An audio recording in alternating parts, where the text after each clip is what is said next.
May malinaw na plano si Vladimir Putin para sa 2026, isang mabilis na pag-usad ng Russia sa loob ng Ukraine. Target nito ang pagbagsak ng Donbas, paglapit sa kaliwang pampang ng Dnipro River at tuloy-tuloy na pressure hanggang bumigay ang depensa ng Ukraine. Pero sa ngayon mukhang hindi ito nangyayari ayon sa plano.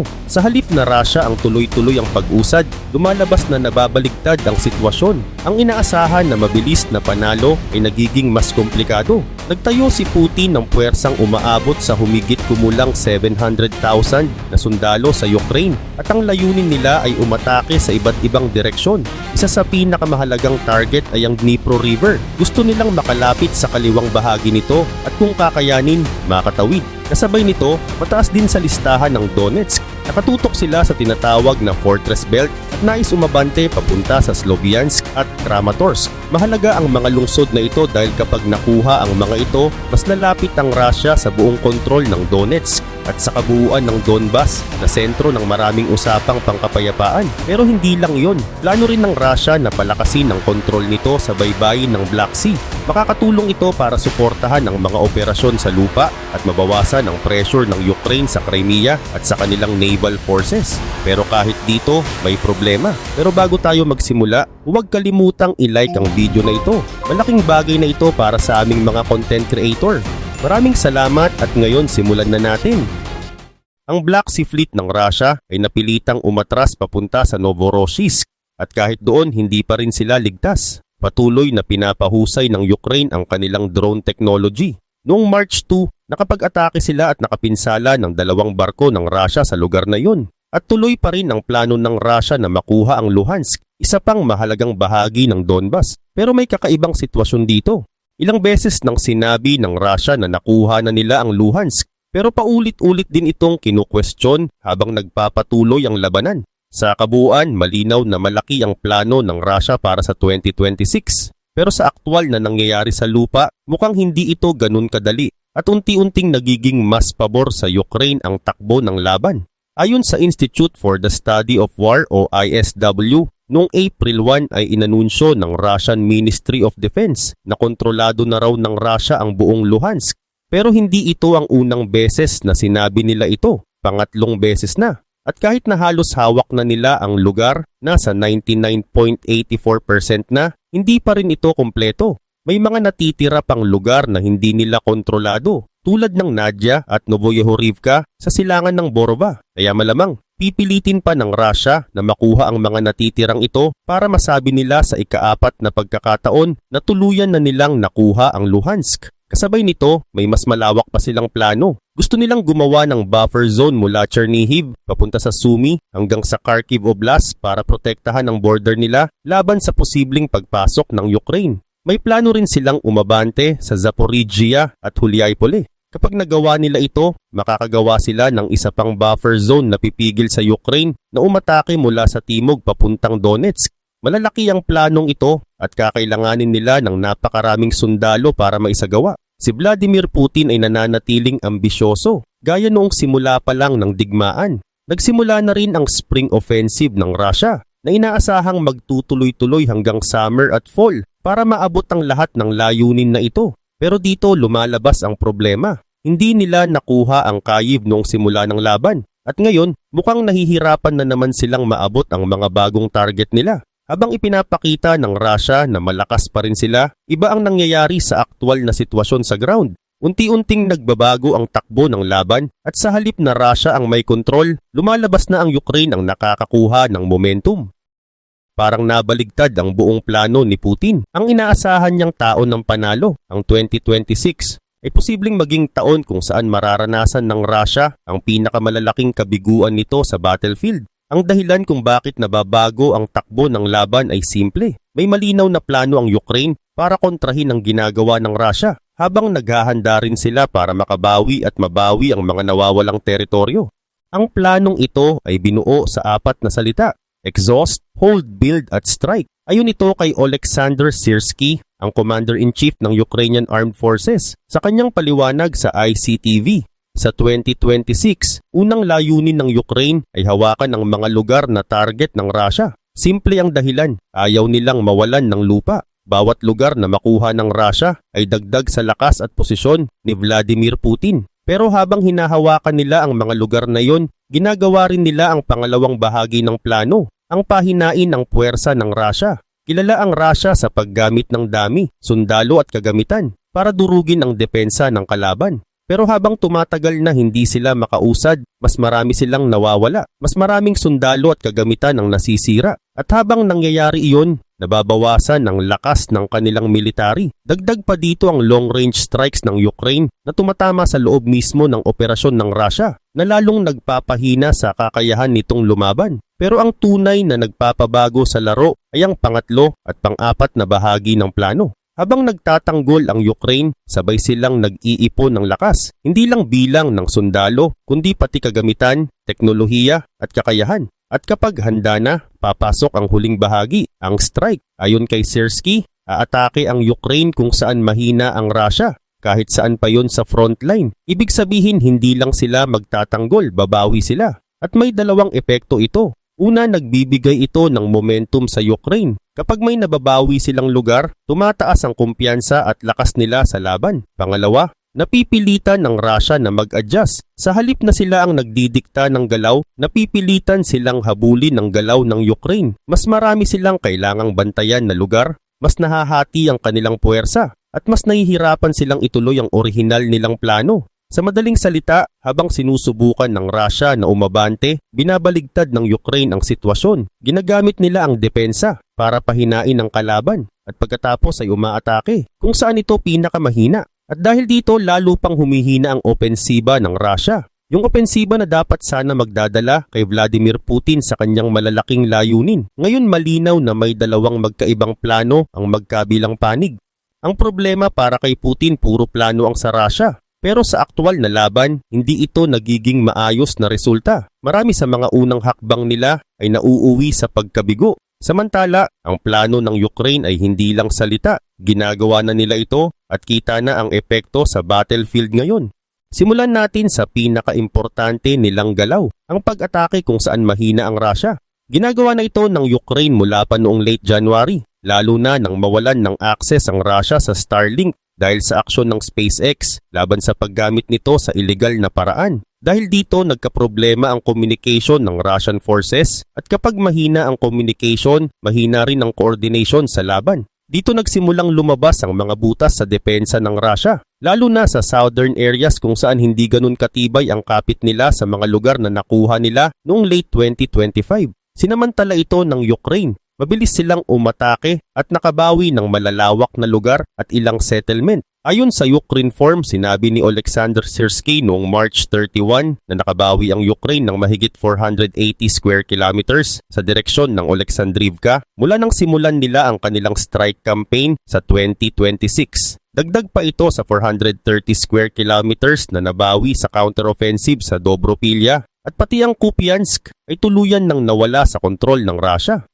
At hindi lang ito simpleng pagbawi ng lupa. Ang mga pag-ataking ito ay pinipilit ng Russia na ilipat ang kanilang mga sundalo mula sa ibang lugar, tulad ng Pokrovsk at Ocheretin. Ibig sabihin nababago ang galaw ng Russia. Napipilitan silang mag-adjust, mas nahahati ang kanilang puwersa, at mas maraming kahinaan ang lumalabas sa iba't ibang bahagi ng frontline. At may isa pang epekto ito. Yung plano ng Russia na gumawa ng Southern Buffer Zone ay hindi na nila basta maisagawa ngayon. Dahil sa dami ng nabawing lugar ng Ukraine sa Oleksandrivka sector, nawalan ng puwang ang Russia para maipatupad ang planong iyon. Sa kabuuan, habang sinusubukan ng Russia na umabante, unti-unting sinisira ng Ukraine ang mismong pundasyon ng plano nito. Direkta, tuloy-tuloy at malinaw ang direksyon.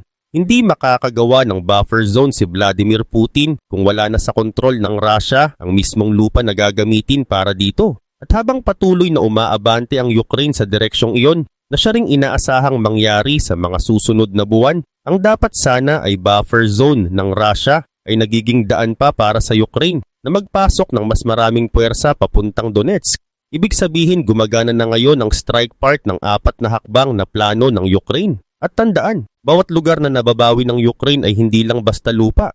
Ito ay lugar na pwede nilang hawakan, depensahan at gamitin para pahinain pa lalo ang puwersa ng Russia. At pagdating sa paghawak ng territory, malinaw na maayos ang ginagawa ng Ukraine. Simula nang ilunsad ng Russia ang spring offensive noong March, paulit-ulit na napipigilan ng Ukraine ang mga pag-atake. Ayon sa Euromaidan Press, nagawa ng Ukraine na guluhin at halos harangin ang isang malaking opensiba ng Russia na sabay-sabay umatake sa 13 direksyon. Kasama ang mga lugar na nabanggit na kanina, may mga konkretong halimbawa nito.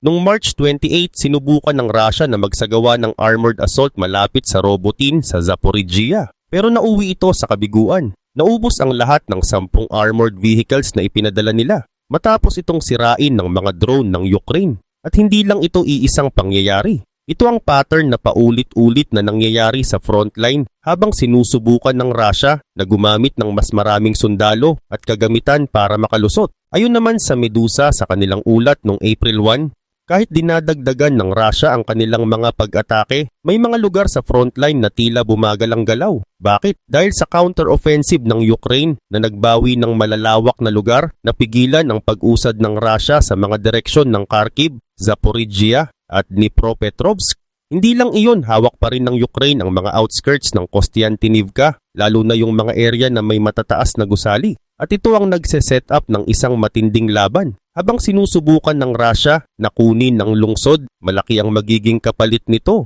Libo-libong sundalo ang posibleng mawala sa kanila sa isang laban na paulit-ulit na nagpapakita ng parehong resulta. Hirap silang umusad habang patuloy na lumalakas ang depensa ng Ukraine. Ayon sa Ukraine, naging mas stable na ang sitwasyon sa direksyon ng Sloviansk at nagawa pa nilang mabawi ang bahagi ng Minkivka matapos ang isa pang matagumpay na counterattack. Sa mga direksyon naman ng Orikhiv at Hulyai-Pole, tuloy-tuloy ang mga counterattack ng Ukraine na lalong nagpapabagal sa pag-usad ng Russia. Ang nakikita natin ngayon ay paulit-ulit na pagtatangka ng Russia na umabante sa mahahalagang lugar pero hindi sila nagtatagumpay.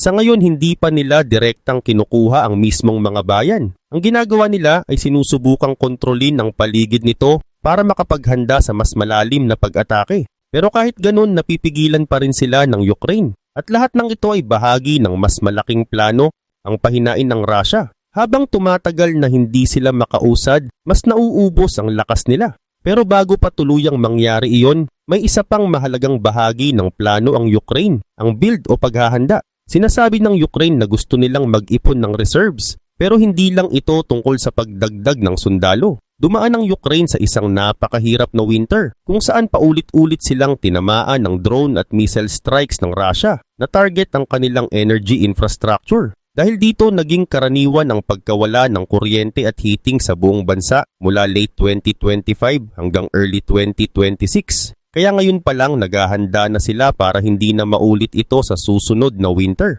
Ayon sa Reuters noong March 30, nagsisimula na ang Ukraine na mag-ipon ng gas reserves para sa susunod na taon. Pinapalakas din nila ang supply ng liquefied natural gas mula sa pipeline system na dumadaan sa Greece at dinadagdagan ang pag-import ng diesel para makapaghanda sa anumang mangyari. Ibig sabihin ang reserves na tinutukoy nila ay hindi lang para sa military, kundi para sa buong bansa. Mahalaga ito para mapahaba nila ang laban dahil habang tumatagal ang digmaan, mas gumagana ang plano nilang pahinain ng Russia. Siyempre kasama rin dito ang pinakadirektang bahagi, ang pagdagdag ng tao sa military. Pero ito ang isa sa pinakamahirap gawin. Noon pang August 2025, sinabi na ni Oleksandr Syrskyi na focus nila ang pagbuo ng handang puwersa. At hanggang ngayon, iyon pa rin ang priority, ang pagtiyak na may sapat na tao ang Ukraine na pwedeng ipadala sa frontline anumang oras na kailangan. Patuloy ang mobilization sa Ukraine at ayon kay Oleksandr Syrskyi, nasa 6 o 7 out of 10 pa lang ang performance nito.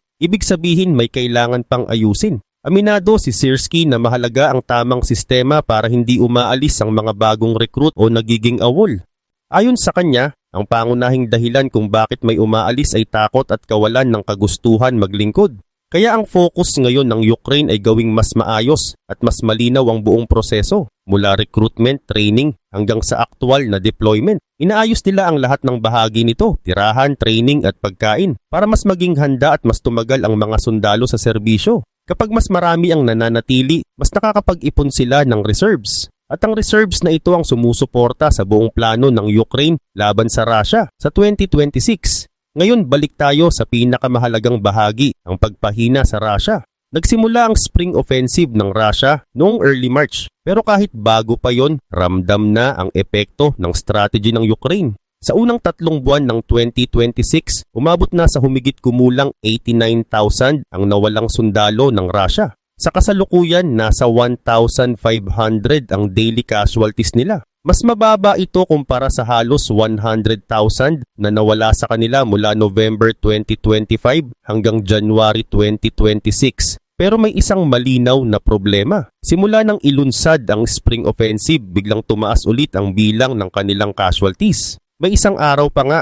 March 17, na umabot sa higit 1,700 ang nawalang sundalo sa loob lang ng isang araw, na siyang pinakamataas na bilang ngayong taon. At ang mahalagang punto dito, hindi pa ito ang pinakamatindi. Habang mas pinipilit ng Russia na palakasin ang kanilang pag-atake, lalo namang nagiging epektibo ang strategy ng Ukraine na pagsabayin ang paghawak ng territory at pag-atake sa mahihinang bahagi ng kalaban. Dahil dito, mas tumataas pa ang pagkalugi ng Russia. Ayon kay Mikhailo Fedorov, target ng Ukraine na umabot sa 50,000 ang buwanang casualties ng Russia. Sa ngayon, hindi pa nila naaabot iyon. Pero malinaw na papunta sila doon habang tuloy-tuloy ang kanilang plano. Kung magiging normal ang higit sa 1,700 na casualties kada araw para sa Russia, na posible habang lalo nilang pinipilit ang pag-atake, hindi na rin mukhang malayo ang target na 50,000 kada buwan.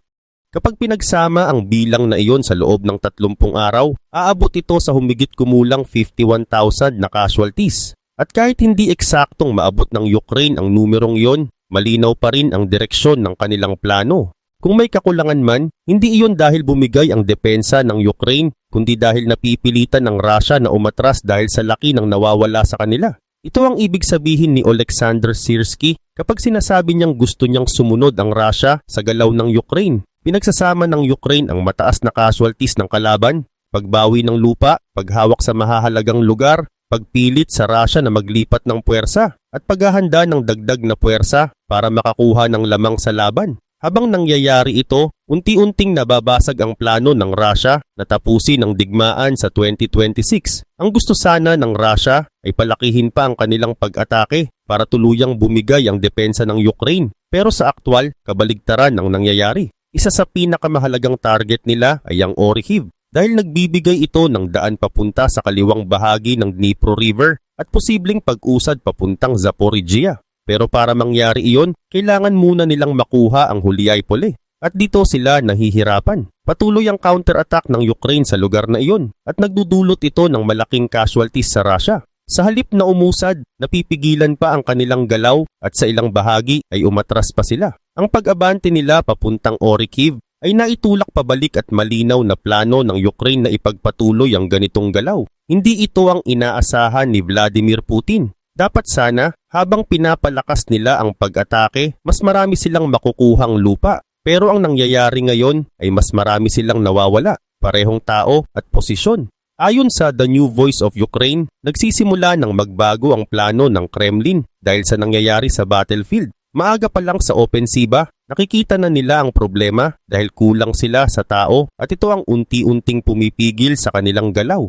Dahil dito, napipilitan silang iurong ang ilang target tulad ng paggawa ng buffer zone sa Sumy at mas malalim na pag-abante sa Zaporizhia papunta sa ikalawang bahagi ng 2026 at sa ilang plano ay umaabot pa hanggang 2027. Sa kabuuan, habang tumatagal ang laban, mas lumilinaw na hindi nasusunod ang plano ng Russia at mas napupunta sa pabor ng Ukraine ang direksyon ng digmaan. Ang mga target ng Russia sa Kharkiv at sa baybayin ng Black Sea ay unti-unti nang inaalis ayon sa military intelligence ng Ukraine.